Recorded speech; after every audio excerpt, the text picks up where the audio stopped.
Hello everyone. I hope कि आप लोग सब सुरक्षित होंगे, सेफ होंगे, राइट। आज मैं आपको बताने जा रहा हूँ indefinite pronoun. So indefinite pronoun का मतलब क्या होता है?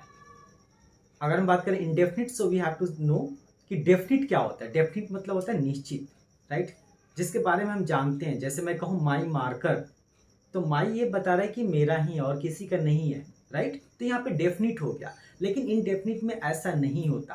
जैसे मैं कहूँ कि कोई आया हुआ है, okay, someone is at the door, तो वहाँ पे क्या है, कोई मतलब हम नहीं जानते वो कौन व्यक्ति है, राइट। तो यहाँ पे जो सिचुएशन होता है इंडेफिनिट प्रोनाउन के लिए, या तो हम उसको नहीं जानते, दूसरा या तो हम उसको बताना नहीं चाहते, राइट। अब इसमें इंडेफिनिट प्रोनाउन के लिए मैंने कुछ वर्ड सेलेक्ट किए हुए हैं, और भी इसके अलावा वर्ड्स है, इतना ही नहीं है, और भी है कुछ, राइट। तो यहाँ पे देखेंगे someone, anyone, no one, everyone. तो समवन का मतलब क्या होता है, यानी ये जो हम पढ़ेंगे इसका मीनिंग होगा नो मैटर हु।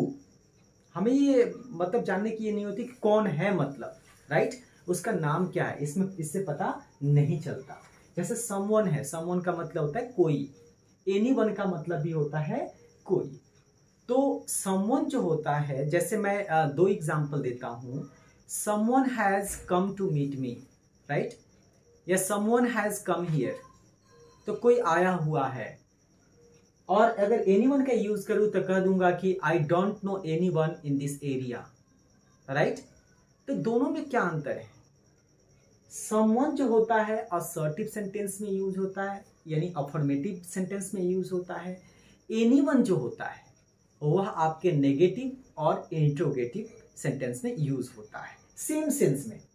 यानी कह सकते हैं सेम सेंस में someone is equal to anyone, अगर हम बात कर रहे हैं कोई के सेंस में। जैसे अभी मैंने बताया कि I don't know anyone in this area, I know someone in this area, मैं किसी को जानता हूं इस एरिया में, ओके। तो दोनों का मतलब क्या होगा? समवन का मतलब हो जाएगा ए पर्सन, और एनीवन का भी मतलब हो जाएगा ए पर्सन इस सिचुएशन में, राइट। तो दोनों में कॉमन यही है। फर्क क्या है कि समवन अफर्मेटिव सेंटेंस में यूज होता है, एनीवन नेगेटिव और इंट्रोगेटिव सेंटेंस में होता है, केवल आपका सेंटेंस चेंज है, राइट। एनीवन का एक और मीनिंग होता है, वह होता है people, okay. Anyone can come, okay, anyone can come, कोई भी हो, आ सकता है, राइट। तो हम वहां पे एक की बात नहीं कर रहे, हम कई की बात कर रहे हैं, राइट। तो उस सिचुएशन में वहां सेंटेंस मैटर नहीं करता कि अफर्मेटिव हो, नेगेटिव हो या अफर्मेटिव हो, राइट, ओके। और आगे चलते हैं कि समबडी का मतलब क्या होगा, एनीबडी का मतलब क्या होगा। तो एक सीधा सा बता दूं कि वन जितने भी है इसमें और बॉडी है, दोनों बराबर है। समवन का मीनिंग और समबडी का मीनिंग, दोनों का मीनिंग सेम होगा। फर्क ये है कि समवन थोड़ा सा ज्यादा फॉर्मल हो जाता है, समबडी थोड़ा सा कम फॉर्मल हो जाता है। समवन का यूज लोग ज्यादा करते हैं, खास करके राइटिंग में, समबडी की तुलना में, राइट। उसी प्रकार से ये सारे anyone, no one, everyone, someone, ये सारे के सारे ज्यादा फॉर्मल है किसकी तुलना में? Somebody, anybody, nobody, everybody.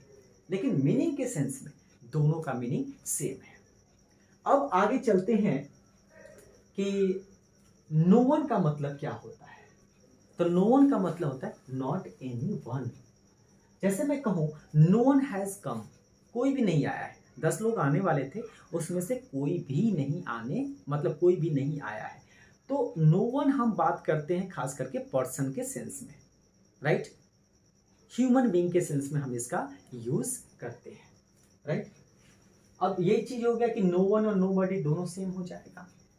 लेकिन अगर इसकी बात करें नॉन, तो नॉन के दो मीनिंग हो जाते हैं, जैसे कि हमने समवन और एनीवन में देखा। नॉन का एक तो मीनिंग हो जाता है नॉट एनीवन, राइट। एक तो हो जाता है कि केवल पर्सन के लिए यूज होता है, और दूसरा हो जाता है थिंग्स के लिए भी यूज होता है। जैसे बहुत सारे थिंग्स है या बहुत सारे पर्सन्स है, उसमें से कोई भी नहीं, उस सेंस में नॉन का यूज होता है। लेकिन बहुत सारे पर्सन्स है, उसमें से कोई भी नहीं, वो नो वन का यूज होता है। अब इसमें देख लेते हैं, none of my lost books was found, मतलब मेरे बहुत सारे खोए हुए किताब हैं उसमें से कोई भी अभी तक नहीं मतलब पाया गया, राइट। तो इसके साथ में was या were दोनों का यूज चलता है, लेकिन इन सब के साथ केवल और केवल यहाँ तक जो आप देख रहे हैं वन, बॉडी और थिंग, इसमें केवल हम सिंगुलर वर्ब का यूज करते हैं अगर हम सेंटेंस बनाते हैं तो। एवरीवन का मतलब क्या होता है? एवरीवन का मतलब होता है प्रत्येक व्यक्ति या हर एक व्यक्ति। जैसे everyone should do his duty, right. प्रत्येक व्यक्ति को अपनी ड्यूटी करनी चाहिए, या everybody should do his duty. One का मतलब क्या हो गया? वन का मतलब होता है एक डिटरमिनर होगा तो, लेकिन यहाँ पे वन क्या है? प्रोनाउन है, और इसलिए इसका मतलब है एनी पर्सन या every person. For example one should do once duty. अब जो वंस आया है ना, ये है वंस, ONE वंस। सो यहाँ पे क्या हो जाएगा? One should do once duty, right.